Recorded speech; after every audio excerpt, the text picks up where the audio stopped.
So today we're going to dive into a really powerful idea from author Principal Inyang. It's all about the core message of the Christian gospel. See, he argues that for a lot of people, that message has turned into this idea of constant warfare, when it was always supposed to be about a finished victory. Let's really unpack what that means. This right here, this single quote, is the heart of the entire argument we're going to explore. According to the source, this one idea, that Christ came to give us a victory, not a battlefield, has the power to completely change how a person sees their faith. Okay, so the first thing we have to tackle is the problem itself, what Inyang calls a dissonant chorus. And you know what that is? It's that feeling of confusion so many people get when they hear all these different and often conflicting teachings about faith. I mean, just think about it for a second. How often are messages about faith framed as a perpetual fight? You know, this sense that you're constantly at war, always struggling to earn a kingdom or take back ground you think you've lost.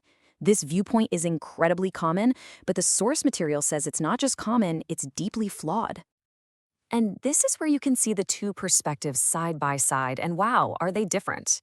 On one side, you've got this very common idea of faith as just endless warfare, a constant struggle. But Ingyang's argument presents something totally different, a victory that's already been won, and a new identity that is given to you freely, not something you have to earn in battle. And let's be really clear, according to the source, this isn't just some minor disagreement over theology.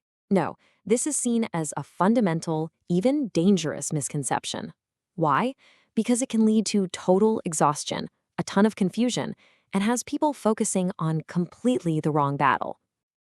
So if the battle isn't about us constantly striving and fighting, then what is the real conflict? Well, this next section completely reframes the entire battlefield for us. And this is the huge shift in perspective. The real struggle isn't about whether we're doing enough or trying hard enough. The source argues it's a cosmic battle between the truth of what Christ already accomplished and the deception that tries to trick us into thinking we still have to fight for it. In this cosmic conflict, the source lays out three key players. You've got grace, which is always fighting to redeem. Then you have sin, which is always fighting to condemn. And then there's faith, which is described as a dimensionless force that God himself injects into the middle of it all. So a dimensionless force, what does that even mean? Let's find out. All right, this next part is absolutely essential because understanding what the source actually means by faith is the key that unlocks this entire idea of a finished victory. Now that is a beautiful and frankly, a pretty powerful definition. Faith isn't just wishful thinking here. According to this text, it's the actual substance of the things we hope for. It's the tangible evidence of realities we can't see with our eyes. It's operating on a whole different level. And this just clarifies such a key difference. Faith isn't like a coin you put in a machine to buy a blessing. No, the source describes it more like a conduit, like a pipe or a channel that allows Christ's already existing victory to flow right into our current situation. It's about tapping into a power that's already there. This brings us to the climax of the whole argument. It all hinges on one single massive moment in history where everything, and I mean everything, changed. The moment victory wasn't just possible, it was declared. The entire narrative pivots on this one event. You see, the resurrection wasn't just the end of a sad story. It was the explosive beginning of a brand new reality. And it's so important to get this. This wasn't a narrow escape. It was an act of supreme authority. He wasn't just a survivor who got away. He was a conqueror who took back dominion over everything. And there it is. That's the declaration that seals the deal. That's the victory speech. Notice, it's not a request for authority or a claim to some future authority. It's a statement of present, absolute reality. All authority. Given. It is finished.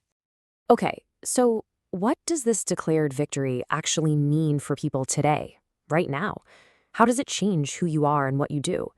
This is where this whole teaching gets incredibly practical.